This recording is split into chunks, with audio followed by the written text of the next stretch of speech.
योगी आदित्यनाथ के जापान दौरे का आज दूसरा दिन है। आज का दिन न जापान भूल पाएगा और न ही यूपी। उत्तर प्रदेश कैसे बदलने वाला है, कितना बदलने वाला है, यह आज योगी ने जापान से दिखाया।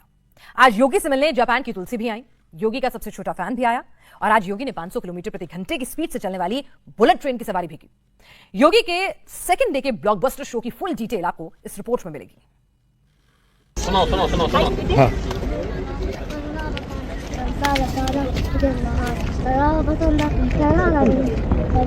भवानी सहितम नमामि। सुनो सुनो सुनो सुनो। सीएम योगी के सामने श्लोकों का पाठ हुआ। योगी को गुरु मंत्र सुनाया गया। ब्रह्मा गुरुर्विष्णु गुरुर्देवो महेश्वर।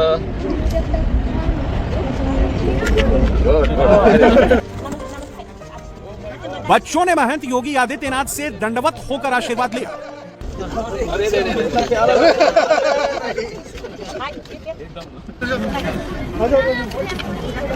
क्या नाम है? पीछे जाओ, लॉन्ग शॉट में। जैन समुदाय के लोगों ने किया सीएम योगी का स्वागत। है तो ये आपके गोरखनाथ टेम्पल है ना आपकी। ये जापान का हाइड्रोजन प्लांट है जहां सीएम योगी ग्रीन हाइड्रोजन बनाने की तकनीक को समझ रहे हैं। कैसे हाइड्रोजन प्लांट में बिजली का उत्पादन होता है, योगी एक एक प्रक्रिया को पूरी डिटेल के साथ समझ रहे थे। इधर से हाइड्रोजन आ रहा है, हाइड्रोजन फिर यहाँ से कहाँ जा रहा है? यह जापान की सबसे फास्ट बुलेट ट्रेन है। ट्रेन फुल स्पीड में दौड़ रही है। जहां स्पीड मीटर लगा है वहां सीएम योगी आदित्यनाथ खड़े हैं, स्पीड देख रहे थे। जैसे ही रफ्तार 500 किलोमीटर प्रति घंटे पर पहुंचती है, योगी उंगली दिखाकर इशारा करते हैं। अपने विदेशी दौरे के आखिरी दिन योगी आदित्यनाथ भारतीय मूल के जैन धर्म के अनुयायियों से भी मिले और जापान के बिजनेस टाइकून के साथ भी मुलाकात की। योगी ने ग्रीन एनर्जी की तकनीक को भी समझा और फ्यूचर एनर्जी की रेस में भी यूपी को भी शामिल करवाया। ग्रीन एनर्जी को लेकर यूपी सरकार और जापानी कंपनी के बीच करार हुआ और योगी ने बुलेट ट्रेन की टेक्नोलॉजी को भी समझा। योगी यूपी को बुलेट ट्रेन की सौगात देने की तैयारी भी कर रहे हैं। इसमें मुख्य रूप से हम लोगों को जो अब तक यहाँ प्रस्ताव प्राप्त हुए हैं, मुझे प्रसन्नता है कि 90,000 करोड़ रुपए के एमओयू जापान के अंदर, 1.5 लाख करोड़ के प्रस्ताव यहां पे जापान और यामानासी में उत्तर प्रदेश के इस डेलीगेशन को प्राप्त हुए हैं। योगी के हाइड्रोजन प्लान पर थोड़ा आगे बात करते हैं। पहले आप योगी का बुलेट प्लान समझ लीजिए।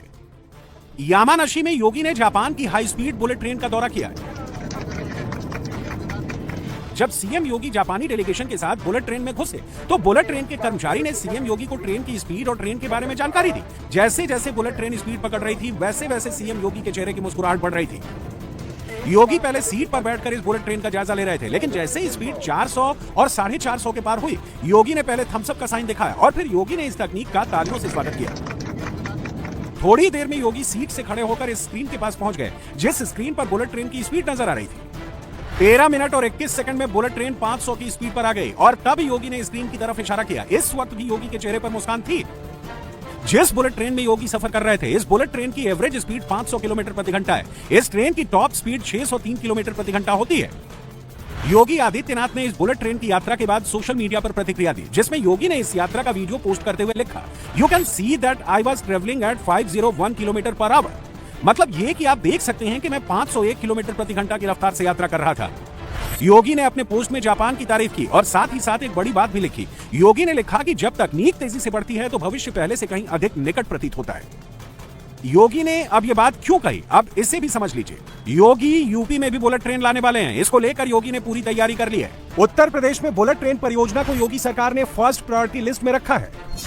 2026-27 के बजट में यूपी को 2 प्रमुख हाई स्पीड रेल कॉरिडोर की सौगात मिली है। ये लगभग 865 किलोमीटर लंबा कॉरिडोर होगा, जिससे दिल्ली से वाराणसी की दूरी मात्र 3.5 से 4 घंटे में तय हो सकेगी। ये यूपी के 12 शहरों को जोड़ेगा। और दूसरा वाराणसी हावड़ा कॉरिडोर, इसमें वाराणसी से बुलेट ट्रेन को पटना और सिलीगुड़ी से जोड़ने वाले नए हाई स्पीड कॉरिडोर पर काम होगा और यह पूर्वांचल के लिए गेम चेंजर साबित होगा। जापान और यूपी के बीच में एमएसएमई में टेक्नोलॉजी को लेकर, उसकी ऑनलाइन सेलिंग को लेकर और अन्य मुद्दों को लेकर के भी सहयोग की बात हुई और इसको हम आगे बढ़ाएंगे। इसके अलावा ऑटो क्लस्टर के विकास करने के लिए यमुना अथॉरिटी में जापान के निवेशकों के लिए जापान की एक डेडिकेटेड सिटी के निर्माण के लिए भी यहाँ पर विस्तार से चर्चा हुई और इसके लिए वहाँ लैंड अलॉट करने की कार्रवाई हुई है। योगी आदित्यनाथ जब भी यूपी की बात करते हैं तो नए उत्तर प्रदेश का जिक्र करते हैं। जब योगी उत्तर प्रदेश के लोगों से बात करते हैं तो उन्हें भविष्य की चुनौतियों से निपटने की तैयारी करने को कहते हैं। आने वाला दौर ग्रीन एनर्जी का है, ये बात योगी आदित्यनाथ अच्छी तरह से जानते हैं। यही वजह है कि योगी बुलेट ट्रेन की तकनीक और सफर से पहले यामानाशी में हाइड्रोजन प्लांट के दौरे पर गए। इधर से हाइड्रोजन आ रहा है, हाइड्रोजन फिर यहाँ से कहाँ जा रहा है? इनका जो एक्सपेरिमेंट है उसमें फ्यूल सेल से या हाइड्रोजन ऑक्सीजन अलग कर दिया। योगी जब यामानाशी हाइड्रोजन प्लांट पर पहुंचे तो योगी हाइड्रोजन बनाने की पूरी तकनीक को ऐसे ही समझ रहे थे जैसे साइंस का कोई स्टूडेंट इस प्रक्रिया को समझता है। योगी तकनीक की पूरी जानकारी ले रहे थे। योगी के इस दौरे पर ट्रांसलेटर भी थे जो योगी के सवाल और जापानी डेलीगेशन के जवाबों को ट्रांसलेट कर रहे थे। लेकिन आप योगी आदित्यनाथ के कान पर गौर कीजिए, योगी ने कानों में एक खास तरह का हेडसेट लगाया हुआ था। ये वो हेडसेट है जो रियल टाइम में बातचीत का अनुवाद करता है। योगी हाइड्रोजन प्लांट को लेकर कितने संजीदा हैं, इसका अंदाजा आप इसी बात से लगा सकते हैं कि योगी जितनी देर भी इस हाइड्रोजन प्लांट के दौरे पर थे, योगी ने एक सेकंड के लिए भी इस हेडसेट को अपने से अलग नहीं किया। पानी जहाँ अच्छा होगा वहाँ ग्रीन हाइड्रोजन की संभावना उतनी ज़्यादा होगी और उत्तर प्रदेश इस देश का सबसे समृद्ध क्षेत्र है। पर्याप्त जल संसाधन हमारे पास हैं और हम लोगों ने इस दिशा में प्रयास किया है जिसमें यामानाशी हम लोगों को उस टेक्नोलॉजी के साथ जोड़ने और हमारे उत्तर प्रदेश के युवाओं को उसका प्रशिक्षण देने यानी उसकी स्किलिंग के लिए भी अपना सहयोग देने के लिए तत्पर है। इस प्लांट के दौरे से पहले योगी ने एक प्रेजेंटेशन में हिस्सा लिया जिसमें योगी ने हाइड्रोजन बनाने की तकनीक को समझा। योगी के यूपी में ब्रह्मोस मिसाइल बन रही है। लखनऊ में योगी ब्रह्मोस की प्रोडक्शन की फैक्ट्री लगा चुके हैं और अब योगी यूपी में हाइड्रोजन वाला फार्मूला लेकर आ चुके हैं। यूपी सरकार और यामानाशी की कंपनी के बीच ग्रीन हाइड्रोजन तकनीक पर समझौता हुआ है। यामानाशी की कंपनी कंडेविया कॉर्पोरेशन ने पश्चिमी यूपी में 1 गीगावाट क्षमता का ग्रीन हाइड्रोजन प्लांट स्थापित करेगी। इसके अलावा लगभग 1000 करोड़ के निवेश वाले एक पायलट प्रोजेक्ट पर भी चर्चा हुई है। इसके अलावा योगी यूपी के छात्रों को जापान भी भेजेंगे जहां वो ग्रीन हाइड्रोजन के क्षेत्र में एडवांस ट्रेनिंग लेंगे और ये काम क्यों जरूरी था, इससे क्या फायदा होने वाला है, ये बात योगी ने जापान से पूरे हिंदुस्तान को समझाई है। उत्तर प्रदेश के उच्च तकनीकी संस्थान से जुड़े हुए छात्र यहां पर इस तकनीक का प्रशिक्षण भी लेंगे और प्रशिक्षण के साथ इस तकनीक को सफलतापूर्वक उत्तर प्रदेश के अंदर लागू करने में उत्तर प्रदेश की इंडस्ट्री के लिए, उत्तर प्रदेश की पब्लिक ट्रांसपोर्ट के लिए, उत्तर प्रदेश के अंदर ऊर्जा की आत्मनिर्भरता को आगे बढ़ाने के लिए इस तकनीक का उपयोग कर पाएंगे और इस तकनीक को हम लोग प्रधानमंत्री मोदी जी के नेट जीरो के लक्ष्य को प्राप्त करने की दिशा में यह एक बड़ी महत्वपूर्ण पहल हो सकती है। यामानाशी जापान में आधुनिक खेती और तकनीक के लिए जाना जाता है। यहाँ हाइड्रोजन एनर्जी, रोबोटिक सेंटर और हाई स्पीड ट्रेन का सेंटर है। कुल मिलाकर कहें तो यामानाशी भविष्य की तकनीक का शहर है और योगी यूपी के भविष्य के शहर में यूपी के भविष्य को संवारने में जुटे थे। योगी ने यामानाशी में इन्वेस्टमेंट रोड में भी हिस्सा लिया जिसमें यामानाशी प्रांत के तमाम बड़े नेता और उद्योगपति मौजूद थे। योगी ने यूपी और यामानाशी को प्रकृति के संबंध से भी जोड़ा और यूपी की ताकत के बारे में भी दुनिया को बताया। जैसे प्रकृति की अत्यंत कृपा जापान के यामानाशी प्रांत पर है, इसी प्रकार की असीम कृपा प्रकृति की उत्तर प्रदेश पर भी है।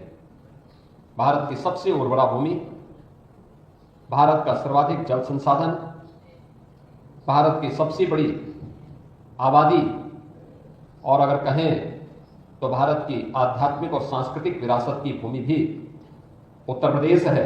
हमने अपनी उत्तर प्रदेश की नीतियों को रिएक्टिव की बजाय प्रोएक्टिव बनाया है और उसके परिणाम हम सबके सामने हैं कि 9 वर्ष में हमने उत्तर प्रदेश की प्रति व्यक्ति आय को 3 गुना करने में, वहां की अर्थव्यवस्था को 3 गुना करने में सफलता प्राप्त की। योगी जापान की राजधानी टोक्यो से यामानाशी पहुंचे थे और जब योगी यामानाशी के लिए रवाना हो रहे थे तब योगी से मिलने के लिए जैन धर्म की साध्वी तुलसी भी पहुंची थी। साध्वी तुलसी ने जैन धर्म के श्वेतांबर पंथ से दीक्षा ली है और वो योगी को एक सीएम के तौर पर भी मानती हैं और महंत होने के नाते भी उनसे जुड़ाव महसूस करती है। क्या करते हैं आप? ये सुबह होटल आए थे महाराज। हाँ, मिलने के लिए आए थे। कहाँ आपने दीक्षा ली? मैंने जैन धर्म के जैन से सूरी जी से मैंने ली। मैं आपके लिए थोड़ा गिफ्ट लेकर आई। गिफ्ट लेंगे पहले ये लो चल चल जाओ। अच्छा नमस्ते तो करो। भैया नमस्ते नमस्ते। मदाम इसके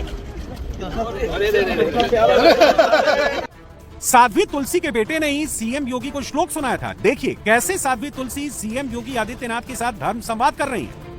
इसका नाम नेमिस है। नेमिस। वो जैन धर्म के नेमिनाथ वे पूज्य है। और ये हमारे राजेंद्र सिंह जी, आपको पता है आप दिगंबर योगी के इस विदेश दौरे में 90,000 करोड़ से ज्यादा का निवेश आया है। ये निवेश ऑटोमोबाइल, इलेक्ट्रॉनिक्स, कृषि उपकरण, रियल एस्टेट, हॉस्पिटैलिटी और औद्योगिक मशीनरी जैसे क्षेत्रों से किया